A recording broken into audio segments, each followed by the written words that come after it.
all across Europe. They're also very present on the internet. This begs the question whether or not social media are fueling the surge of populists. With me to discuss these questions tonight in our studio are Rita from the web team, Salvatore from the Italian team, Alex from our social media news desk, The Cube, and myself, Lena, from the German team. If you want to join the discussion, please do. You can send us your question and comments via the English Euronews Facebook page. So let's begin. Twitter is the preferred communication tool of many populists. They get their ideas out there without talking to the media. How are the populists in Italy and Hungary using social media? And are there any risks? Italy, Hungary? I can start. Italy first. We have to do a different discussion between Twitter and Facebook, because they use Twitter as a kind of press office, and they use Facebook for the storytelling. And it's there that, for example, the leader of Lega, Matteo Salvini, has a big following. On Twitter? On Facebook. Oh, on both. I mean, on Twitter you have even, the contestation, let's say, because now it's very difficult to find somebody that openly contests Salvini. But on Facebook you really can see the big support is increasing in the last year especially. And what looks like a completely, let's say, free phenomenon, not lead. In reality, there is an organization behind that start as a, let's say, a tool to check the sentiment of the people. But now this tool get more and more organized, and they are. So it's not just him sharing his ideas with the Italian people. Like so it looks like I am talking to you, me. So it's also like a very personal relationship. But actually, there's a whole. It's all very well organized. And inside the Lega party, they call it this software that they create, the beast, la bestia in Italian. The beast. Yeah, and I mean they are able to understand where is the opinion of the people going on, and they just follow it. And it's a very simple game that traditional party doesn't have. So that way they influence the whole political agenda. Sure. I mean, if, obviously, then not only them, but all the politicians have to talk about their issues. It's a very simple game for them, because they just talk about what people want to listen, and they avoid to talk about the real issue or some internal problem. I give you an example. The Lega party 2 weeks ago has been sentenced about the 49 million euro that the previous leader of the party has been sentenced for. They have to give the money back. Of course, it's not something concerning Salvini leadership. But still, it would be bad news. He's able to bring this story and say, look, this is a persecution of the justice system against us, because we are fighting for the people. So in the sense of storytelling, you could compare it to the witch hunt U.S. President Trump always is saying. Sure, I mean, they follow it. They follow his example. And I give you one more example, just to conclude. He opened the letter. He has been accused of kidnapping because the Diciotti boat in the Catania port. He opened the letter coming from Palermo Justice in prosecutor in Facebook Live, and he just did a show on something that should turn against him, and he turned it in favor. In favor. Yeah. Just very quickly picking up on what Salvatore said there. In terms of Facebook and Twitter, how they work as well. Twitter, obviously, at the moment, you don't have an algorithm like you have in Facebook. So the latest posts go to the top of your Twitter feed, whereas people who use Facebook, the algorithm in Facebook prioritizes the post that it thinks you like. Yes. So this is where often, for example, you'll talk about these communities forming. So you see the politicians using Twitter because they know we journalists will look at it, and there's that. But then actually to cultivate these communities, it's the Facebook pages, it's the groups. I can certainly, we've certainly seen that across all the movements. Facebook really where people who are like-minded come together, and actually that platform seems at the moment, anyway, with these algorithms, to benefit that kind of. So Facebook entertains the bubble. It would seem to, based on the way that the algorithm rewards information that you like. pages that you like. Just on what I click, what I like, and then it looks at that and it will feed me more. And if I have certain opinions, it will. Yes, it seems so. But one thing Facebook are trying to do at the moment is they're saying they're trying to prioritise posts from your friends and family. You know, this is what Mark Zuckerberg obviously is going through a big exercise to try and justify Facebook and reinvent its image. So for him, he's saying he wants to make it less about news and pushing instead your friends' posts to the top. Now, obviously, if you have lots of friends, again, who have like-minded views, well, those posts will start going to the top as well. So it's a different way the platforms work. But has this change already operated, this switch, or? It's hard to know what Facebook is doing. This algorithm is a mystery. It's an industry secret. But we know news platforms have started to see lower audiences, and there's this shift in Facebook policy. I remember they were quite worried that they wouldn't get as much clicks. The numbers, exactly. Yeah. What about Hungary? Yeah, in Hungary we don't really use Twitter. There are really less people using it, or I don't know exact numbers, but Facebook is working really well, and I think it's a way to send direct message as well. Like for example, our Prime Minister Viktor Orban, he's doing videos to spread his message before the debate in the European Parliament on the Hungarian situation. He did post the video, and on the other hand, in Hungary we have, if you look at the people, they are trusting more media like radio and television, if you compare it to online media or social media. So the most trusted media is still radio and after television, and that's where Fidesz has the most of radio and television is in control of Fidesz or close to Fidesz people, so it's a bit more like government opinion that you can see there. Okay, so they still trust more traditional media and. Yeah, I mean, like I looked up the numbers, so it's 70% of Hungarians saying they trust radio, and it's 66 for television. For social media, it's 26 only. So I think that shows a bit. Yeah, and I mean, of course, in social media you will just put out your message, but and you can say whatever you want. Whereas if you give an interview to a journalist and the journalist then writes an article, he will maybe contradict you or put what you said in context. So this is lost in social media. Yeah, but for example, when we are talking about radio, the public radio has interviews with the Prime Minister every 2 weeks. So basically, that's the place where the other journalists can listen what he's saying, and people who wants to know what he thinks on different subjects. Speaking of the term populism, beforehand we asked on Facebook if you had any questions or comments for us, and we had quite a few people, Miro Zekula and also Ken Surley, who said that populism for them is a good term, and who seemed to be a little bit taken aback, and who had the impression that we used it as a criticism, and they say that populism is democracy.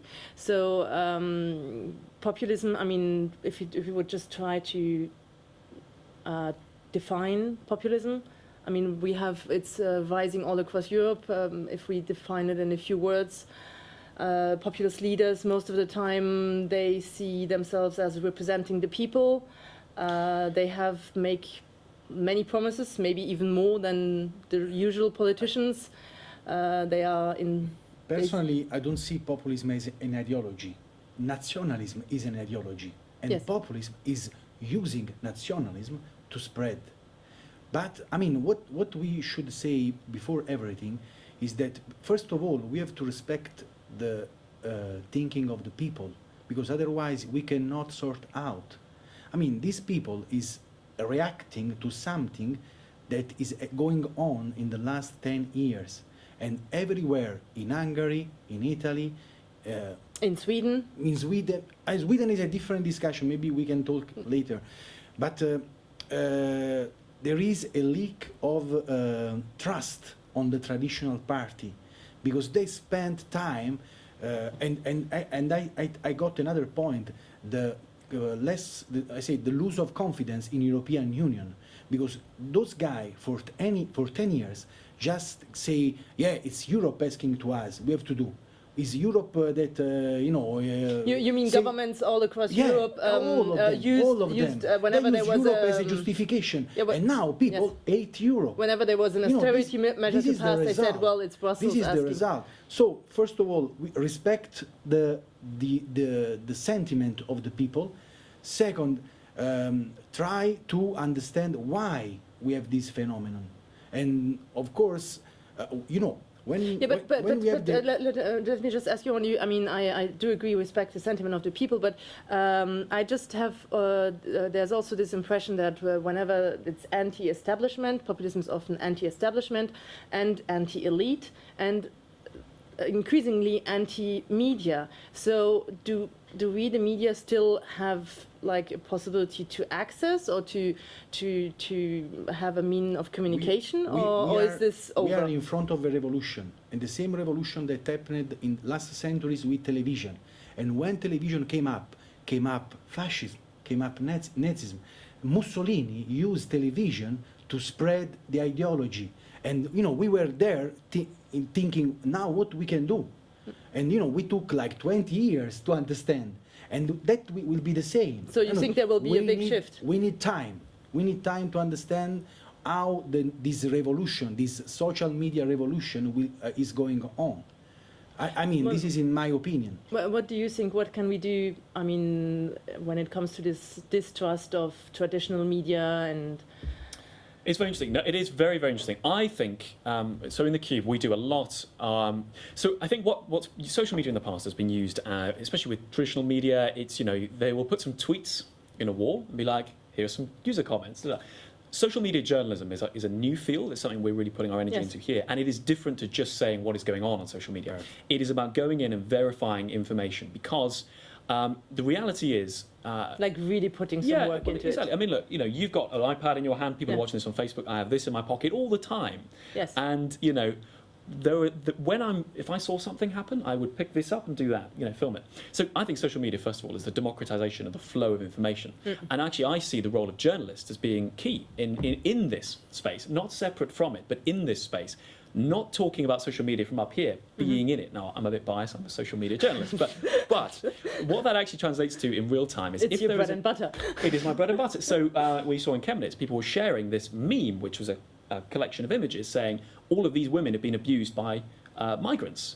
Now, we did a simple reverse image search on Google and found that image has been used several times, and actually each one of those women was the victim of domestic abuse, and none of them were victims inside Germany. So what it's doing there is actually being in the conversation, being on social media, and not seeing ourselves as separate from it, in my view, is actually the way forward. But you're right, nobody's quite sure what to do with it. But there's a real role journalism can play in basically helping people sort, because not everybody's got the time to sit there and go, right-click, reverse image search. And also it's a little bit, I mean, the problem is also human nature, is whenever I see something on Facebook, if it's something outrageous or really bad, I will tend to click on it more than if it's something nice. So I also think that this you click more on the negative. Yeah, but I think that's a bit the trap of media right now. So when you're, if it's you who edits what is posted on Facebook, for example, from our site, and you have to use between stories, you try to post something where you think, I will have more reactions, and not the story that is the most important. And I think clickbait. And I think that's the trap, and that's the thing that we have to balance a bit more.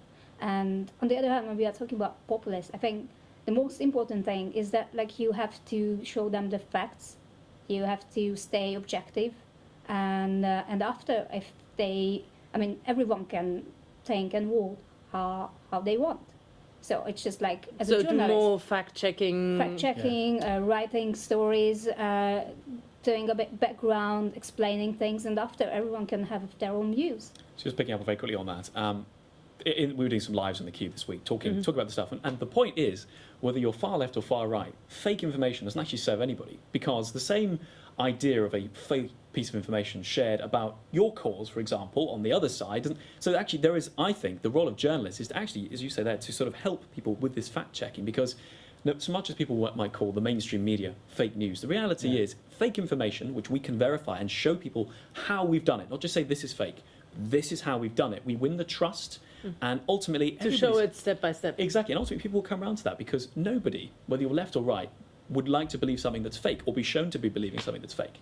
Journalists now- So everybody loses. Everyone in the loses. end. Yeah. If- Journalists now is be a kind of mediator, verifying the source, proposing, the alternative information to the people, because now is a wave of information, and it's very difficult for everybody check the reality of that information, especially because these people, and that is an important point, these new leaders, they don't speak to the population, to the voters, they speak to the supporter.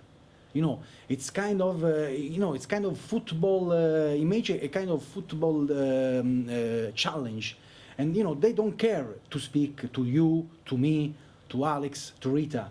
They just following, targeting their own people, Their audience, and that their is fans. something that Berlusconi did perfectly in 20 years. We spent 20 years saying, okay, look, Berlusconi, yeah, but now people is fed up. No, because in the meantime, he was revamping his own people, and in the end of the day, he won all the time. Yes. And with the social media, it's happening the same. But those people doesn't have, they don't have televisions because Berlusconi had 3. They have social media, and they talk directly to their own public, their own supporter. This is important to metabolize to understand what is going on. But have you still the impression that the distrust in traditional media has grown? I think the trust in traditional media at a moment of let's say crisis, because traditional media for many years, especially in Italy, I have to say, follow what let's say the traditional party would as intend to spread, and now they are paying this. There are some new media now that are really falling down in terms of viewers because people don't trust them anymore. So verifying the information, be a mediator, and I think everything can be solved in the long term with culture. More education. Really, and that's why. But maybe also education in schools about how to That's a good point. how to look at social today, media and how to verify information. Teenagers today they deal better than 50-60-year-old people on the net. 100%, They yes. don't fall in the trap. Then you have the generation of 50 and 60 I mean, not taking people. anything that appears on your screen as, oh well, this must be true. It's on my screen. I mean, they know that it can be false. Then 50 years old, 60 years old people, it's the generation that when television says something, is true. Yes. And for them, social network is the same. So It's just a different screen. They get everything, and they are a victim of this direct discussion that these new leaders does to their own supporter. Yeah, I think it's worth saying, just very quick on the social media point, really agree with that, that people who are digital natives, if you like, who understand, I find when you look at young people with parents who maybe are slightly older, it is terrifying that the parents do not know what the child's technology can do, what an iPhone can do. And actually, I think it's dangerous at the moment because there's a generation growing up who don't really have a sense of, the parental control, because the parents aren't understanding this. Now, that comes from not being digital natives, but the hope in this, I'd like to think, is that people who have grown up with social media and with the idea that, some things are fake and hurtful on social media, education will have to be important in that. I'm hopeful that, going forward, a generation that for whom this is the norm and not, as you say, some sort of entity that they almost revere. I hope there'll be more critical attitude. Yeah, but maybe one day we should teach it in school. Like Oh, how absolutely, to, 100%. I mean, this is like a little bit far behind. Although I would question who would be doing the teaching, because there's nothing to turn a child off than someone twice their age telling them about social media. Well, it should be someone half their age or so, someone their age. Yeah, but I think Maybe you could do a teaching job on the Sideline side. job. Yes. I'm around. but I think During your vacations. the reason why a lot of people are not critical to things that they see on Facebook is because that it's coming from someone they trust or from a leader. But even that could be like a friend posted, and if it was him who posted That's true, that could be true. So, No, and the other thing because is that if it gets personal. and if I mean, it's on social following media, it's more their personal. own idea as well. That if they think that migrants are like A threat, invasion. yeah, and if they see a video where they do something bad, and they won't question that if they are really that people, and if they are really doing what the video is saying that they are doing. For example, there was a video in Switzerland where two different football clubs fans were fighting with each other, and this video was posted like it was during Ramadan, and people were fighting the drivers, like the car drivers, because they wanted to eat on the street. Ah, okay. So you see, and even if you see, to tell to someone, you know that these are football fans, that they still can't believe. They say like, yeah, but why are they dressed like that? And that's when you are a bit like, okay, I can't say anything else. Like, I said what it's all about, when it happened, how it happened. I can't do anything more. So you can try to debunk the false informations or to try to explain, but at the end of the day, Well, it's... after, it depends on the people who they want to trust or what they believe. Well, one of our viewers, Marco E, just posted that, according to him, social media is the Pandora's box when it comes to spreading radical ideologies. And so have we opened the Pandora's box? Have we opened the Pandora's box? Well, do you know what? I Oh, think it's already like wide open. So it's, do you know, it's very interesting, isn't it? It's I mean, people had similar ideas about the printing press, didn't they? All of a sudden, there was this way to spread information. And Salvatore was saying earlier, television, you know, this, oh my God, this new medium.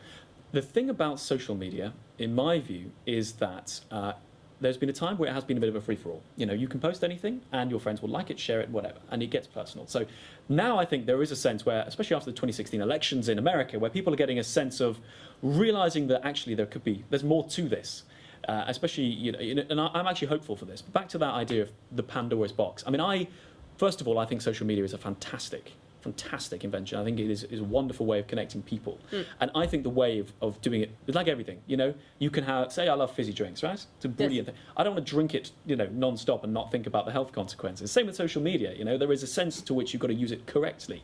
And So we will get ads like, use social media responsibly, well, only like one glass of wine a day and only keep it 10 posts. But I think what I mean by that is that, you know, when we say we debunk things, rather than just say that's fake, what we need to do is pull back the curtain and explain the steps, is what we try and do in the Cube as much as we can, is to say this is, you know, for example, we can verify this is not X, Y, and Z because of dum, dum, dum, dum. And when you actually break it down for people, rather than just saying, oh, you're wrong, you know, because nobody wants to think they're wrong. Yeah. Everyone deep down would like to. That's why people like also because otherwise, I mean, if you told me, oh no, you're wrong, you're stupid for believing in that video, then I just feel patronized, and I'm saying, well, I don't care, and I will not listen to you. Yeah. Exactly. So I think a Pandora's box, yes, I think, but you know, where else? If you think about what we can do, it means during the middle of a breaking news story, say there's claims of a gunman on the loose, I can get in touch with people right there on the scene who can tell me directly what is going on. Yes. And obviously we have to then back up those claims and verify those claims. But that ability to directly connect to sources is actually a hugely beneficial point. So social media is a wonderful tool. Pandora's box maybe, but I think there's a way to use it correctly, like with anything, you know. Yeah, we are still at baby steps, and we will get better with it. I think we're getting better, and I think with yes, no, I think I'm optimistic. I am optimistic, and also what a wonderful tool! It's changed the face of the world, the way we all interconnect. But I mean, it means that media and journalists will have to learn to work with this tool and use They should. For me, a journalist who would say to me something like, "Oh, I don't use Twitter." I question if they're a journalist because, you know, this is 2018 and the reality is when stories break, people pick up this, ordinary people. You don't wait for a news crew to get there and film a car crash. Somebody's like, oh my goodness, what's this? You know, I think journalists have to be not only early adopters, but leaders and showing this. And I don't think they should see themselves as, you know, when I say fact check, we shouldn't see ourselves as the arbiters of truth, because nobody likes an arrogant person. But what we should be able to do is explain clearly to people, that information you're seeing in your feed, don't believe it because of dum dum dum dum dum dum. Oh, just speaking of fact-checking, because Mick Birch just reacted to fact-checking. He says fact-checkers are politically biased and allow their own bias to interfere with honest fact-checking. So this is where you might hit a wall, like you said. What, is that when you see a Photoshop picture and you say that it's Photoshop because it was used like 10 years ago for this, and after they say you are biased, but you can't be biased when it's the fact. I mean, if you say this picture was used and this woman was a victim of domestic abuse, that's a fact that you checked. yes? I think it comes down to, I'd hope, the explaining the procedures about how we verify content, because I'd also like to think that there is Show the work Show the that has steps. been done. and pull it back. And traditionally, people might think, well, that's not very good television, or that's not very entertaining, but it's really important to do that, because otherwise people will be like, well, how did you reach that conclusion? And look, I mean... Well, but it's kind of, I mean, it is entertaining. It's like a detective work. I mean, you're looking for clues and... That's simple it is. Yeah, well, I mean, I think, there are some, you can't, there's some wonderful expressions out there, aren't there? Some people you don't listen to reason. For people who are, and those people, I would say, are in the minority, actually, because a lot of people on social media, when you're anonymous, it's a very different thing. People hide behind masks. But actually, the reality is most people who use social media, I don't think are out there to really poke at the media. I think we as journalists, when we enter the newsroom, should make sure that we're posting information that, check our wording, check the way we're thinking of things. But when it comes down to fact-checking, if we do it clearly enough, we can hopefully write off people who say, well, you're biased. If we've explained the procedure, it's going, that's trolling. And trolling, you can't answer trolling. It's trolling. Yeah. And that's a mature way. You've just got to go, well, there's the facts. And that's why. So you're also positive? Yeah, no. I don't see. You believe in a bright I don't future. see the end of the world in that. I mean, we are dealing with something completely new, and for sure, I think with the new generation, we will deal it better. I'm very confident on new generation. Of course, now we try to understand to find what is going on, and it's quite difficult. But it's it's a period of time that is in few years maybe we will talk about something else. This is my point of view. By the way, you talk about fake news, and it was a very funny story about this government just cancelled the benefit, life benefit for former member of parliament, and in Italy. In Italy. Yeah. And like the week after, you had this picture of this guy, and was kind of description saying this is the lawyer of former member of parliament that is trying to restore this life benefit. The guy was Brian May. You see the comment. People say no, but this is not a guy. This is Brian May with the Queen, and but in the end they say maybe he's Brian May, but it's true. Now people kind of an overdose of fake news. So Famously, you had it was some months back. It was someone on someone in the sea, in the Mediterranean Sea, on the back of, how do you call these scooters in the sea? Oh, jet skis. Yeah, jet ski, and they were saying, well, this is a migrant trying to reach Europe, and actually it was a German football star. So you had, but it's. It happens very quickly. We cannot do anything for that now. I think the time can do a great job. So we need just to wait. So last words, time can do a great job. And be as Alex said, sever to check all the information. Scrupulous.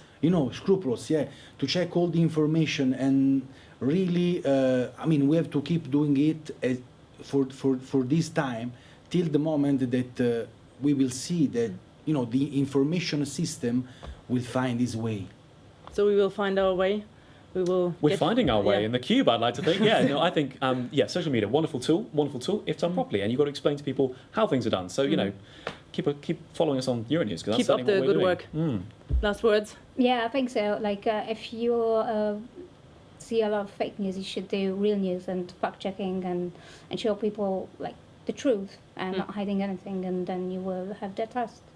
just informed in the traditional way and in the social media and with social media and with everything we've got, and always be as truthful and as non-biased and as informative and explainative than we can. Well, this concludes our discussion for today. If you want to leave us comments, questions, remarks, please do via the English Euronews Facebook page. Thank you for watching, and see you next time. Bye. Yeah. Right. Ciao. So you got your work cut out for you. Yeah, well, that's our bread and butter. You're right. That was a good expression. It is my bread and butter. That is what I do.